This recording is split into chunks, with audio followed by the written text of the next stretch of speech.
Hi friends, welcome to my YouTube channel. So ప్రస్తుతం మన వీడియోలో ఇందిరమ్మ ఇల్లు గురించి అయితే కొత్త అప్డేట్ అయితే రావడం అని జరిగింది. సో అప్డేట్ ఏంటి ఈ వీడియోలో ఎక్స్ప్లెయిన్ చేస్తాను. సో హైదరాబాద్లో ఎవరైతే ఉంటున్నారో వాళ్ళకి నిన్న పొంగులేటి శ్రీనివాసరెడ్డి గారు అయితే క్యాబినెట్ మీటింగ్ పెట్టడం అనేది జరిగింది. సో ఇది ఏ క్యాబినెట్ మీటింగ్ అంటే ఇందిరమ్మ ఇల్లు గురించి సంబంధించిన క్యాబినెట్ మీటింగ్ పెట్టడం అని జరిగింది.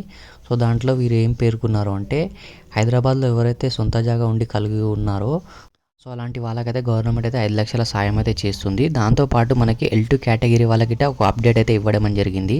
ఫస్ట్ అయితే L1 కేటగిరీ వాళ్ళకైతే ఎక్స్ప్లెయిన్ చేస్తాను. సో స్కిప్ చేయకుండా వినండి. సో ఫస్ట్ మీరు ఆల్రెడీ అప్లై చేశారు కాబట్టి మీ స్టేటస్ అనేది L1 కేటగిరీలో చూపిస్తుందా లేదా అని చెక్ చేసుకోండి.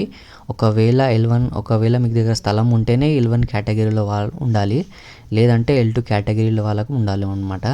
సో స్థలం ఇల్లు లేని వాళ్ళైతే L2 కేటగిరీ అనమాట. సో ఫస్ట్ అనేది మీరు చెక్ చేసుకోండి L1 కేటగిరీలో ఉందా లేదా అనేది. ఉంటే ఒకవేళ నెక్స్ట్ మంత్ మీకు ఇందిరమ్మ ఇల్లు గురించి సంబంధించిన ఆఫీసర్స్ అయితే కాల్ అయితే చేస్తారు. సో ఈ స్పీడ్ అనేది అవుతుంది ఈ వర్క్ అనేది, ఎందుకంటే మనకు సెంట్రల్ గవర్నమెంట్ ఫండ్ రిలీజ్ చేసింది కాబట్టి ఈ వర్క్ అనేది మనకి నెక్స్ట్ మంత్ నుంచే స్టార్ట్ అవుతుంది. సో వాళ్ళు కాల్ చేసిన తర్వాత మీకు దగ్గరలో ఉన్న మండల ఆఫీస్కి రమ్మని అయితే అంటారు. సో అక్కడ మీరు వెళ్ళి ఏం చేయాలి అంటే మీకు ఈ స్థలంకి సంబంధించిన డాక్యుమెంట్స్ సబ్మిట్ చేయాలి. అండ్ ఇందిరమ్మ ఇల్లు గురించి అప్లై చేసినప్పుడు ప్రజాపాలన స్లిప్ ఉంటుంది కదా, అది తీసుకువెళ్ళాలి. అండ్ ఆధార్ కార్డ్, అంటే స్థలం ఎవరిపైన ఉందో వాళ్ళ ఆధార్ కార్డ్ కావాల్సి ఉంటుంది.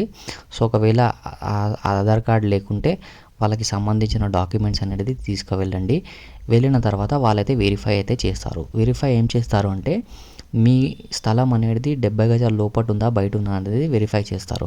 ఒకవేళ 70 గజాల కన్నా ఎక్కువ ఉంటే మీకు రిజెక్ట్ కావడం జరుగుతుంది. అంటే 400 అడుగుల లోపు 700 అడుగుల పైకైతే ఈ అడుగులు అనేది ఉండాలన్నమాట. ఒకవేళ ఈ కరెక్ట్ ఉంటే మీకైతే శాంక్షన్ అయితే అవుతుంది. శాంక్షన్ అంటే మనకు డైరెక్ట్గా 5 లక్షలు అయితే వారైతే ఇవ్వరు. ఫస్ట్ మన ఓన్గా 1 లక్ష రూపాయలు పెట్టి మనమైతే ఈ ఇల్లు అనేది కింద కన్స్ట్రక్షన్ చేసుకోవాలి ఫస్ట్, గ్రౌండ్ వర్క్ అనేది. సో గ్రౌండ్ వర్క్ అయిపోయిన తర్వాత ఆ బిల్స్ అయితే ఉంటాయి కదా, దేనికి ఎన్ని ఖర్చు అయినాయని, సో బిల్స్ అనేది మనం సబ్మిట్ చేయాలన్నమాట. సో ఇక్కడ ఈ మండల ఆఫీస్ ఉంది కదా, అక్కడనే సబ్మిట్ చేయాలన్నమాట. సో అక్కడ వెళ్ళిన తర్వాత మీకైతే ఒక యూజర్ ఐడి పాస్వర్డ్ అయితే వాళ్ళైతే ఇస్తారు. సో అక్కడ వెళ్ళిన తర్వాత వాళ్ళైతే మళ్ళీ వెరిఫై చేసి మీ ఆ బిల్స్ చూసి మళ్ళీ మీకు ఆ 1 లక్ష రూపాయలు అనేది మీ అకౌంట్లో అయితే ఇవ్వడం అనేది జరుగుతుంది. సో దాని తర్వాత నెక్స్ట్ ప్రాసెస్ మళ్ళీ కిటికీ వరకు వచ్చిన తర్వాత మళ్ళీ అట్లా ప్రాసెస్ అనుకుంటా ఒక 4 ప్రాసెస్ అయితే ఉంటాయి ఇవి. సో అలాగా మీ బిల్స్ అనేది రావడం అని జరుగుతుంది. సో ఇలాగా మీరు అయితే అప్లై చేసుకోవాల్సి ఉంటుంది. సో మీరు మెయిన్గా అయితే మీ మొబైల్ నెంబర్ అనేది ఆన్ చేసుకోండి. ఒకవేళ రీఛార్జ్ లేకుంటే రీఛార్జ్ చేసి పెట్టుకోండి. మీకు నెక్స్ట్ మంత్ అనేది చాలామందికి అయితే కాల్స్ అయితే రావడం అని జరుగుతాయి. సో మీరైతే రెడీగా ఉండండి డాక్యుమెంట్స్ పెట్టుకొని. అండ్ నెక్స్ట్ L2 కేటగిరీ వాళ్ళకి ఏంది అప్డేట్ అంటే గత ప్రభుత్వం బీఆర్ఎస్ ప్రభుత్వం ఉన్నప్పుడైతే ఎవరైతే కేసీఆర్ డబల్ బెడ్రూమ్ ఇల్లులు అయితే ఉన్నాయో, సో అలా ఇల్లులు అయితే 50,000 ఇల్లులు అయితే ఉన్నాయంట. సో అలా దానికి అయితే రిపేర్ చేసి L2 కేటగిరీ వాళ్ళకి ఎవరైతే ఉన్నారో నిరుపేదలు దాంట్లో సెలెక్ట్ చేసి వాళ్ళకైతే ఇవ్వడం అనేది జరుగుతుందంట. ఇది గిట్ట నెక్స్ట్ మంత్ ప్రాసెస్ అయితే జరుగుతుంది.